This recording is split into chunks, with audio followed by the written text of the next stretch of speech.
ఈ నిమజ్జనం వల్ల పర్యావరణానికి ఎటువంటి ముప్పు లేదు, రసాయన వాడకం లేదు, కాలుష్య బెడద లేదు. అంతేకాదు పెద్ద పెద్ద వాహనాలు అవసరం అంతకన్నా లేదు. అద్భుతమైన ఆలోచనతో భక్తి ప్రపత్తులతో హైందవ ధర్మం ప్రకారం నిర్వహిస్తున్న బురహాన్పురం 7 నెంబర్ వీధి శ్రీ ఉత్సవ కమిటీ వారి ఈ మంచి ఆలోచన ఆ అద్భుతమైన పర్యావరణానికి మేలు చేసే నిమజ్జనం మీరు చూడండి, ఖచ్చితంగా మెచ్చుకుంటారు, లైకులు కూడా కొడతారు.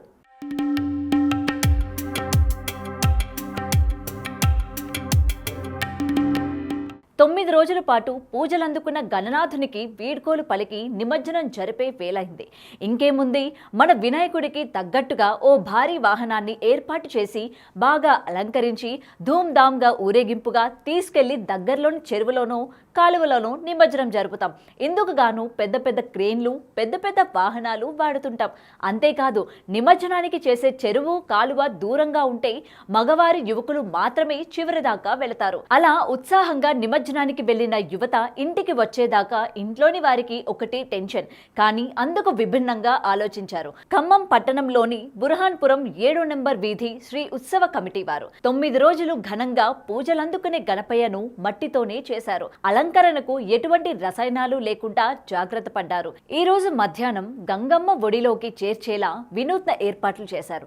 ఆ వివరాలను ఇప్పుడు మన బిగ్ టీవీ ప్రతినిధి అందిస్తారు. ఖమ్మం నగరంలో వినాయక చవితి ఉత్సవాలు ఘనంగా నిర్వహిస్తున్నారు. మరోవైపు వినాయకుడిని 9 రోజుల పాటు నవరాత్రి ఉత్సవాలు నిర్వహించి అనేకంగా భక్తి పరవశంతో భక్తులకు ప్రత్యేక ప్రార్థనలు చేసిన అనంతరం తర్వాత ఖమ్మంలో ఉన్నటువంటి పలు విగ్రహాలు మాత్రం చాలా వరకు కూడా అంటే కలుషితరహితంగా ఉన్నటువంటి విగ్రహాలు ఏర్పాటు చేశారు. మరోవైపు ప్లాస్టర్ ఆఫ్ ప్యారిస్ విగ్రహాలు కాకుండా మట్టితో తయారు చేసిన గణనాథుని తయారు చేసి ఎక్కడైతే ప్రతిష్ఠింపజేశారో అక్కడే దాన్ని మళ్ళీ నిమజ్జనం చేసే విధంగా ఖమ్మం నగరంలోని బురహాన్పురం 7 నెంబర్ కాలనీలో మొత్తానికైతే మాత్రం ఇక్కడ నిర్వాహకులు చాలా ప్రతిష్టాత్మకంగా తీసుకొని దీన్ని మొత్తానికైతే కాలుష్యరహితంగా ఏదైతే మొత్తం ప్లాస్టర్ ఆఫ్ ప్యారిస్ అనే మెటీరియల్ ఎక్కడ లేకుండా కేవలం మట్టితో, నల్ల మట్టితోటి, జిగట మట్టితోటి, ఒరిగడ్డి మొత్తంగా మిక్స్ చేసినటువంటి ఒక గణనాథుని మొత్తానికి ఎక్కడ ప్రతిష్ఠింపజేసి అక్కడ పూజలు నిర్వహించారు. అక్కడే మళ్ళీ దాన్ని నిమజ్జనం చేసే విధంగా ప్రత్యేక ఏర్పాట్లు చేస్తున్నారు. మొత్తానికి దీనికి సంబంధించి చాలా వరకు కూడా ఖమ్మంలో ఇప్పటికి ఇది రెండో ఇలాంటి విగ్రహాలు సుమారు ఇప్పటికీ ఒక 25 పైగా ఉన్నాయి. మొత్తానికైతే మాత్రం 16 అడుగుల విగ్రహం పైగా ఏర్పాటు చేసినటువంటి ఈ యొక్క బురహాన్పురం రోడ్ నెంబర్ 7లో మొత్తానికైతే మాత్రం నిర్వాహకులు అంగరంగ వైభవంగా చేస్తున్న నేపథ్యం అయితే ఉంది. దీనికి సంబంధించి అసలు ఈ యొక్క నిర్వాహకులు మనతో పాటు మొత్తం ఒకసారి మనం మాట్లాడుతుంటాం.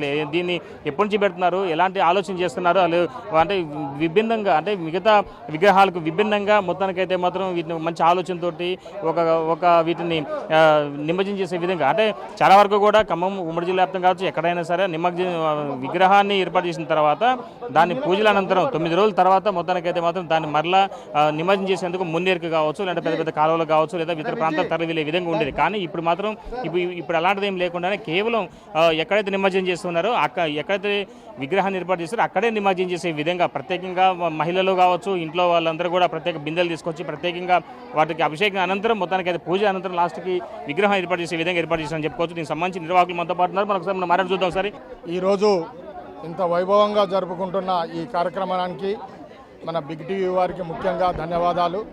ఎందుకంటే ఇంత వైభవంగా 9 రోజులు నవరాత్రోత్సవాలు జరుపుకున్న మా మట్టి విగ్రహం 16 అడుగులది పర్యావరణానికి ఎంతో మేలు చేకూర్చే విధంగా ఈరోజు ఇక్కడ మేము జరుపుకోవడం అన్నది చాలా హర్షించదగ్గ విషయం.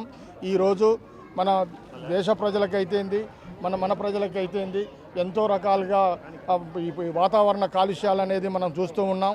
కాబట్టి ముందు తరాల వారికి కూడా మనం ఒక సూచనగా మనం ఒక మంచి మార్గంలో పోవడానికి ఈ దేవుడి ద్వారా అంటే మొట్టమొదటి మన దేవుడైన మన విఘ్నేశ్వరుడు ఈ రోజున పూజలు అందుకొని ఈ రంగులతోని రకరకాల విషమైన పదార్థాలతో తయారు చేసిన విగ్రహాలను మంచినీటి కొనంలో కలపడం ద్వారా వచ్చే అనర్థాలేంటో మనం చదువుకున్న వాళ్ళందరికీ తెలుసు. కాబట్టి మునుముందు అలాంటివి జరగకుండా మన ప్రజాహితం కోరి ఈసారి మేము 16 అడుగుల మట్టి విగ్రహాన్ని ఏర్పాటు చేయడం జరిగింది. దానికి మా వాడ ప్రజలందరూ, మా ఏరియా వాళ్ళందరూ కూడా సహకరించారు. అట్లాగే మున్ముందు కూడా మేము మట్టి విగ్రహంతోనే మేము పూజలు చేస్తామని మా అందరూ కూడా ప్రతినబూతున్నారు. ఇంత చక్కగా ఈ వైభవాన్ని జరుపుకోవడానికి ఇంతకుముందు మున్నేరుకి వెళ్ళే వాళ్ళం. మున్నేరుకి వెళ్ళాలంటే ప్రయాసతో కూడిన పని. దానికి అందరూ కూడా పార్టిసిపేట్ అయ్యే అవకాశాలు లేవు. ఎందుకంటే దూరం వెళ్ళాలి, ఇంత దూరం నుంచి గణేష్ విగ్రహం విగ్రహాన్ని ఆ మున్నేరులో కలపాలంటే చాలా దూర ప్రయాణం, ప్లస్ అదే కాకుండా ఎంతో వ్యయ ప్రయాసాలతో కూడింది. అందరు కూడా దాంట్లో పార్టిసిపేట్ పాల్గొనలేరు. కాబట్టి ఈసారి మా ప్రాంత ప్రజలందరూ కూడా వాళ్ళ చేతుల మీదుగా ఈ విగ్రహాన్ని నిమజ్జనం చేయాలని, అందరి చేతుల మీదుగా జలాన్ని సమర్పించాలని శాస్త్రోపేతంగా హైందవ ధర్మ ప్రకారం, మన హిందూ ధర్మ ప్రకారం మేము చేస్తున్నాం కూడా. ఈ కార్యక్రమాన్ని దేశ అందరికీ తెలియజేయడానికి, ఇంత మంచి పనిని మేము చేస్తున్నందుకు హర్షించి మాకు వచ్చిన బిగ్ టీవీ వారికి ధన్యవాదాలు తెలియజేస్తున్నాం.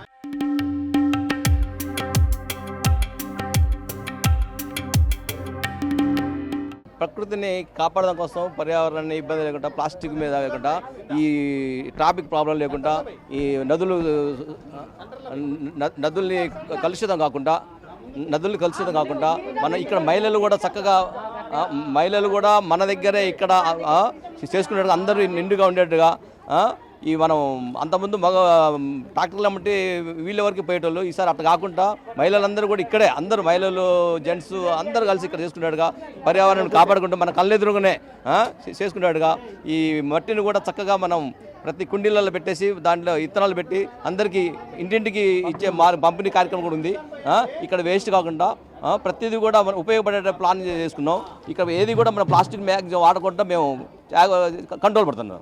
మొత్తంగా చూసుకోవచ్చు, చాలా వరకు కూడా ఈ యొక్క ఏదైతే వినాయకుని ఇక్కడే నిమజ్జనం చేస్తున్నాం దాంట్లో భాగంగా మొత్తానికి ఇక్కడ ఉన్నటువంటి ఈ మట్టికి మరో రకం చెప్పుకోవచ్చు. ఇక విత్తనాలు మొత్తం కూడా వీటిని ఈ మట్టిలో కలిపేసుకొని ఈ విత్తనాలకు మరి ప్రతి ఒక్కరు ఈ ఇంటికి పంపిణీ చేసే విధంగా వీళ్ళు నిర్వహిస్తున్నారు. మొత్తానికి అయితే మాత్రం ఎన్నడూ లేని విధంగా ఇక ఖమ్మం జిల్లాలో మొట్టమొదటిసారిగా అంటే ఇటీవల కాలంలో ఇలాంటి ఎక్కువ ప్రాముఖ్యత ఇస్తున్నారు. భక్తులు కూడా చాలా వరకు కూడా గతంలో ఎన్నడూ లేని విధంగా ఇట్లాంటి చేయడం వల్ల కూడా సమీపంలో ఉన్నటువంటి భక్తులు కావచ్చు, మరోవైపున కాలనీ ప్రజలు కావచ్చు హర్షం వ్యక్తం చేసిన నేపథ్యం. ఎందుకంటే ఇన్ని నాళ్ళు నవరాత్రులు ప్రత్యేక పూజలు చేసిన అనంతరం మొత్తానికి అయితే ఆ మట్టిని మరి వృధా పోనీయకుండా ప్రతి ఒక్క ఇంటికి పూల కుండీలలో కావచ్చు, కొంతమంది రైతులు వ్యవసాయంలో వేసుకునే విధంగా, మరోవైపు ఇంట్లో భద్రపరుచుకునే విధంగా, అంటే ఈ యొక్క గణనాథుని యొక్క విశిష్టతను వాళ్ళు మర్చిపోకుండా ఉండే విధంగా ప్రత్యేకంగా ఈ యొక్క మట్టి గణనాథుడికి ప్రత్యేక పూజల అనంతరం ఎక్కడో మున్నేరులో పోయి దాన్ని మన నిమజ్జనం చేయకుండా ఎక్కడైతే నిర్వహించారో, ఎక్కడైతే దాన్ని పెట్టి 9 రోజుల పాటు ప్రత్యేక పూజలు చేశారో అక్కడే దాన్ని నిమజ్జనం చేసే విధంగా అన్ని ఏర్పాటు చేసి మహిళలు కూడా చాలా వరకు కూడా బిందెలతోటి యొక్క నీళ్ళని తీసుకొచ్చేసి అక్కడ మొత్తానికి అయితే మాత్రం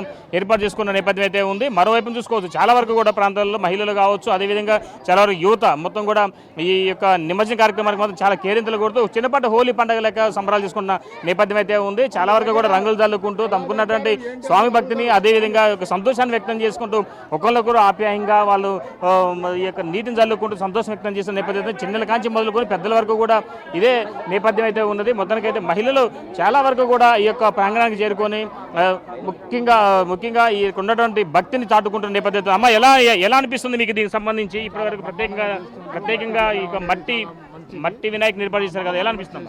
చాలా బాగుందండి. మా ఏరియాలో బాగా జరిగిద్దండి, మంచిగా చేసుకుంటాం మేము. అంత ఆడవాళ్ళైనా మగవాళ్ళైనా బాగా కలిపిపోయి ఉంటాం. అసలు ఈ ఆలోచన ఎలా వచ్చింది? జనరల్గా ప్రాసాపరిసి పెట్టుకొని ఎక్కడో నిమజ్జనం చేస్తారు, ఊరవతలు చేస్తారు, కానీ మొట్టమొదటిసారిగా ఇక్కడ మీ ఏరియాలో పెట్టుకొని బురాంపురం రోడ్ నెంబర్ 7లో పెట్టుకొని ఇక్కడ మళ్ళీ ఆ మట్టిని మళ్ళీ వృధా చేయకుండా మళ్ళీ ఇంటికి పూలలో అంటే పూల మొక్కలు వాడుకునే విధంగా గింజలు పెట్టిస్తున్నారు కదా, అవునండి. ఎలా అనిపిస్తుంది? బాగుందండి, సంతోషం అనిపిస్తుందండి, బాగా సంతోషంగా ఉంది. దీనివల్ల ట్రాఫిక్ సమస్య కూడా చాలా వరకు తగ్గిద్దండి ఇట్లా చేసుకోవడం వల్ల. అక్కడ దాకా అందరం రాలేం అండి, పెద్దోళ్ళు చిన్నోళ్ళు అందరిని వాళ్ళని తీసుకురాలేం కదా, ఇక్కడైతే అందరూ చూస్తారని మీరు చెప్పండి. కాలుష్యం అవుతుంది అనేసి ఎవరిల్లు కానీ వాళ్ళు కొద్దిగా పిల్లలకి కొంచెం ఇబ్బంది పడకుండా వాళ్ళు మంచిగా ఉండాలని బజార్లో మంచి పూజ చేసుకొని ఆయనని నిమజ్జనం చేసుకోవాలి. మాకు ఈ తడవ ఎందుకో ఆలోచన వచ్చింది, ఈ ఆలోచనని ఉపయోగించుకున్నాం. ఇది నలుగురికి ఉపయోగపడుతుందని మేము సంతోషిస్తున్నాం సార్. మొత్తానికి చూసుకోవచ్చు, చాలా వరకు కూడా ఇక్కడ ఉన్నటువంటి భక్తులు అంటే వినూత్న పద్ధతుల్లో ఈ యొక్క గణనాథుని ఏర్పాటు చేసుకున్నారు. అదేవిధంగా అదే పద్ధతిలో మట్టి ఎక్కడ కూడా వేస్ట్ కాకుండా ఉండే విధంగా మళ్ళీ దాన్ని వాళ్ళు ఇంట్లో ఉపయోగించుకునే విధంగా పూలకుండీలో పొలాల్లో ఉపయోగించుకునే విధంగా అన్ని ఏర్పాటు చేసిన పద్ధతి ఖమ్మం బురాంపురం సెంటర్లో ఉంది. ఇది ఇక్కడ తాజా పరిస్థితి. Sampath, Bhaskar, big TV, Khammam. నవరాత్రి పూజలు అందుకున్న గణనాథుడిని అదే మండపంలో మహిళలు పసుపు కుంకుమ నీటితో నిమజ్జనం చేస్తూ మరోవైపు ప్రత్యేక నీటి ట్యాంకులతో పైపులు పెట్టి నిమజ్జనం చేశారు. అనంతరం మిగిలిన గణపతి మట్టితో వివిధ రకాల విత్తనాలు కలిపి ప్రసాదంగా భక్తులకు అందించారు. నవరాత్రుల హైందవ ధర్మం ప్రకారం పూజలందుకున్న గణపయ్య మట్టిని భక్తులు కళ్ళకద్దుకొని ప్రసాదంగా తీసుకెళ్లారు. పర్యావరణ హితమైన గణపతిని నెలకొల్పి కాలుష్య రహితమైన నిమజ్జన కార్యక్రమం చేపట్టడం ఎంతో ఆనంద ఆనందాన్ని కలిగించిందని అంటున్నారు ఉత్సవ కమిటీ భక్తులు.